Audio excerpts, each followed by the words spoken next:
At a time when many classical music and other traditional arts organizations are facing major challenges, including dwindling audiences, a young conductor in Louisville, Kentucky is expanding the playbook. He's combining music making with public service and orchestrating community in every corner of the state. Jeffrey Brown traveled along for our Arts and Culture series, Canvas.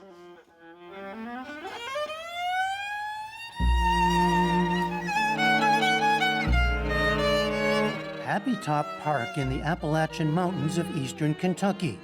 For an appreciative local audience of several hundred, members of the Louisville Orchestra played George Gershwin's Rhapsody in Blue. A short time later, mandolinist extraordinaire Chris Thile offered up a bit of what he called Rhapsody in Bluegrass.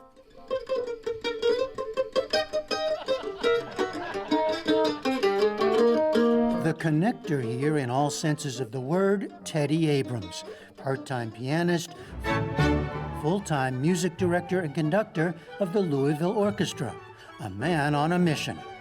It's our responsibility to find the places where other parts of the population are comfortable, where we can be on their turf. We can be guests in their town or their community center or their school, whatever it might be, and forge that relationship from scratch.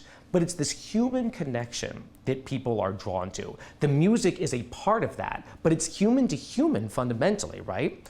So it's our job. That's you now. I mean, that's exactly right. I've got to do that. The orchestra has got to do that. Teddy Abrams puts it personally and lives it personally.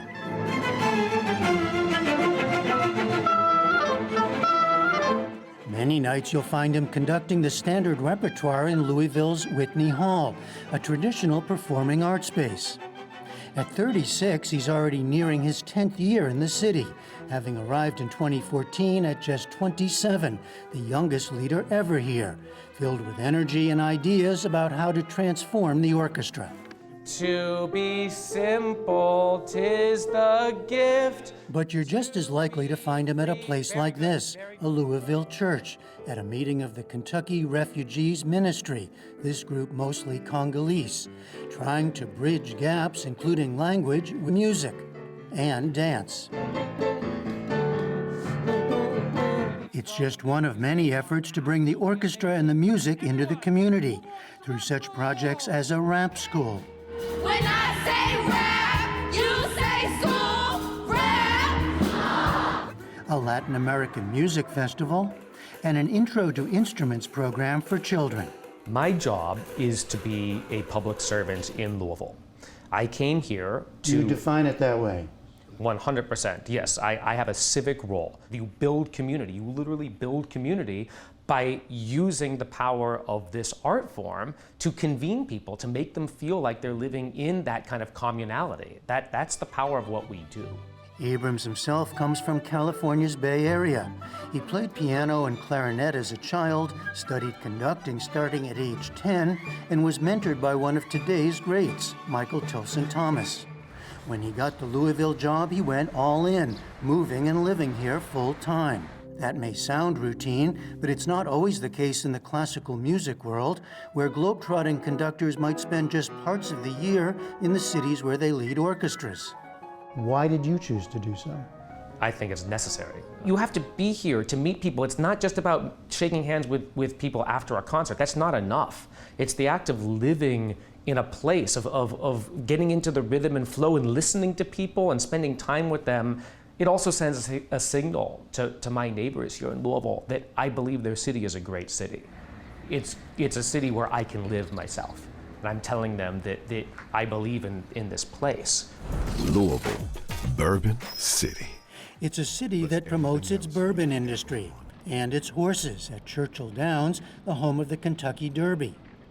But the Louisville Orchestra actually has its own place in music history. But the vast majority of these are LPs released under the Louisville Orchestra's own label, because they had to create a label to handle the massive volume of music that they were recording. In Abrams' study, he has shelves of recordings from the 1940s on, a period when this relatively small city orchestra, prompted by a music-loving mayor and with support from the Rockefeller Foundation, punched way beyond its weight in commissioning, playing, and recording new works. including from the likes of Elliott Carter and Aaron Copland. This is the box set that you would get in Louisville Philharmonic Society. That was the old name. I love that they also put the seal of the city on it. I must be the greatest. I show the world. Abrams, himself a composer, including of a rap oratorio based on the life of Louisville-born Muhammad Ali, is now renewing the orchestra's commitment to new music through a program that brings composers to live and work here. We watched a meeting with the latest group. So your role would be both curatorial and compositional? Yes. In addition to writing music, each composer develops a community-based project. Perhaps Abrams' most ambitious project to date, a 2-season tour of the state, bringing the orchestra to some 50,000 people in 28 rural towns like Henderson, into Mammoth Cave National Park with a performance that included none other than Yo-Yo Ma, and to the Happy Top Park concert in Beattyville. Enjoying himself there, Republican State Senator Robert Stivers, president of the Kentucky Senate, he helped shepherd state funding to the Louisville Orchestra for this project. You always hear of the rural-urban divide, and a lot of people won't go to the cities because they think it's beyond their navigation point. A lot of people won't come out of the cities thinking we're uncomfortable in the country. What we have tried to do, and I think what Teddy's trying to do and this group is trying to do, is bridge those gaps. Musicians feel it too. Violist Megan Casper is a 12-year veteran with the orchestra. You know, you get out and you're in the world and you understand more fully like how it's not that people are lucky to come hear you play, it's that you are part of the stewardship of a community and of your art.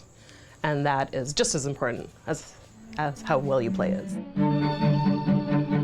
Bassist Brian Thacker joined the orchestra 3 years ago. You know, I've had neighbors who've never been to a concert, and they know Teddy.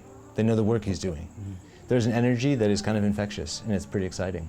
It kind of helps, it forces you to kind of recalibrate your whole perspective on what we're doing, in a good way. None of this, of course, changes the very real-world pressures on orchestras and other arts organizations around the country.